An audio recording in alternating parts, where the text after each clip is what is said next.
சொல்றோம் சார். இங்க பாருங்க, கொளத்தூர்ல தோத்துட்டாரு சார். நான் கேள்வி பதில் சார் தோத்துட்டாரு. ஆமா, என்ன காரணம் சார்? நான் சொல்றேங்க, அடுத்து சொல்றேங்க. கருத்து கணிப்பு எல்லாம் எடுத்தாங்கல்ல, கருத்து கணிப்பு எந்த அளவுக்கு உண்மை கிடையாதுன்னு இப்ப தெரியுதா? இவர் ஆட்சியில இருக்காரு, முதலமைச்சரா இருக்காரு, எவ்வளவு கருத்து கணிப்பு எடுப்பாங்க, எந்த அளவுக்கு சர்வே எடுத்திருப்பாங்க. இப்போ கொளத்தூர் தொகுதியும் சர்வே எடுத்திருப்பாருல்ல, எந்த அளவுக்கு நம்மளுக்கு ரிசல்ட் வரும் எல்லாம் தெரியல. இன்னொன்னு, ஒரு தலைவர் 234 தொகுதியில எங்க வேணாலும் அவருக்கு நிக்கிறது உரிமை இருக்குது. அப்போ எந்த தொகுதியில அதிக வாக்கு வித்தியாசத்தில் ஜெயிக்க முடியும், அதையும் சர்வே எடுத்திருப்பாங்கல்ல. அப்ப கொளத்தூரும் சர்வே எடுத்திருப்பாங்கல்ல, அதுல எப்படி கோட்டை விட்டாரு? அப்படி இல்லைன்னா இப்போ விஜய் 2 தொகுதியில இருந்தாரு, நம்ம ராகுல் காந்தி 2 தொகுதியில இருந்திருக்காரு, அப்போ 2 தொகுதியில் இருந்திருக்கலாம்ல சார். இங்க பாருங்க, ஒரு விஷயம் புரிஞ்சுக்கோங்க.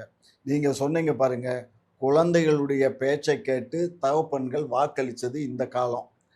அந்த காலத்துல தந்தையினுடைய பேச்சை கேட்டு நான் அதெல்லாம் சரி, அதுதான் இந்த